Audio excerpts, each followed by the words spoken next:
Before the sun rises, long before the sky even begins to change color, a person in the year 1025 is already awake. Not because of an alarm, not because of a clock, but because the cold demands it. Because hunger does. Because daylight is precious and darkness is dangerous. In the year 1025, time is not measured in minutes or seconds. It is measured by light, by the position of the sun, by church bells, if you are lucky enough to live near one. For most people, morning begins in silence. A heavy, dark silence broken only by coughing, the creak of wooden floors, the sound of animals shifting in nearby stalls. The house is small, often just one room. The walls are wood, mud, or rough stone. The floor is packed earth. There is no glass in the windows. If there is an opening at all, it is covered with cloth, parchment, or left open to the air. Smoke hangs in the room because the fire never truly goes out. It cannot. Fire is life. The average person in 1025 is not a knight, not a king, not a monk copying manuscripts by candlelight. The average person is a farmer, a laborer, a servant bound to land they do not own. They rise stiff, sore, and tired because yesterday was hard, and today will be harder. Breakfast is simple, if there is breakfast at all. A piece of coarse bread. Dark, heavy, made from barley, rye, or oats. Sometimes dipped in weak ale, because water is not always safe. There is no sugar, no coffee, no spices for most people. Food is fuel, not pleasure. Clothing is already on. It was likely slept in. Wool tunics, rough and itchy. Linen, if the family is fortunate. Clothes are precious. You may own only one set. Repairs are constant. Patches upon patches, sewn by hand. Shoes are simple leather, if you have them at all. Many walk barefoot, even in the cold. Outside, the world smells of damp earth, animals, and smoke. The village is quiet, but not peaceful. There is always a sense of vulnerability. No walls for most settlements. No protection if raiders come. As the sun finally rises, work begins immediately. Fields must be tended, animals fed, tools repaired. The tools are simple. Wood, iron if available, often dull, often heavy. Plows are pulled by oxen, not horses, because oxen are cheaper to feed.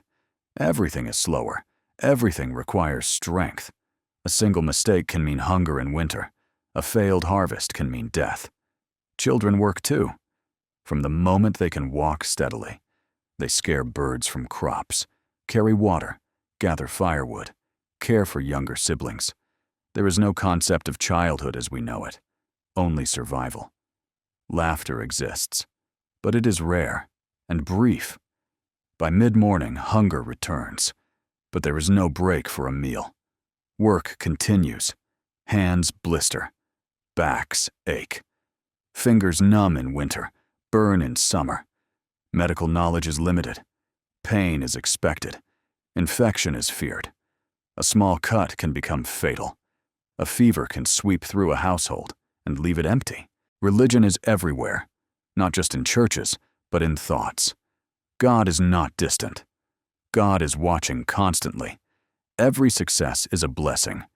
Every disaster is punishment or a test. Church bells, when they ring, structure the day. They call people to prayer, to Mass, to confession. Even those who cannot read know prayers by heart. They are passed down orally, repeated endlessly. Fear of hell is real, visceral, more real than death itself. By midday, there may be a simple meal. A stew, if food allows, made from grains, cabbage, onions. Meat is rare, saved for festivals, or not at all. If meat appears, it is a celebration. The meal is eaten quickly. There is no table for most. People sit on benches, stools, or the ground. Then work resumes. There is no concept of weekends, no days off. Only holy days bring rest, and even then, animals must be fed. Time stretches endlessly, measured only by exhaustion. As afternoon fades, shadows grow longer, and with them, anxiety. Night is coming. In 1025, night is not neutral, it is hostile. There are no streetlights, no candles for casual use. Light is expensive. Darkness hides thieves, wolves, spirits, according to belief. Many truly believe that demons roam after sunset, that the dead walk, that evil listens in the dark. Doors are barred early, animals are brought close. As the sun disappears, families gather indoors. The fire becomes the center of existence. Stories are told, not for entertainment, but for meaning. Stories of saints, of miracles, of warnings. Oral tradition is everything. Memory replaces books. The air is thick with smoke. Eyes burn. Lungs ache. But warmth matters more than comfort. Evening food, if any remains, is eaten sparingly. Nothing is wasted. Nothing can be replaced easily. The fear of winter is constant, even in summer. Winter means hunger, cold, death. Before sleep, prayers are said, always. Not praying feels dangerous. People pray for forgiveness, for protection, for survival. They pray not to wake up sick, not to wake up alone. Sleep comes early, not because of rest, but because there is nothing else to do. Beds are simple, straw-filled sacks, wooden frames, sometimes just the floor. Families sleep together for warmth. Privacy does not exist. Silence is broken by coughing, animals, the wind pushing through cracks in the walls. Dreams are vivid, often terrifying. Nightmares are interpreted as signs, messages from God or the devil.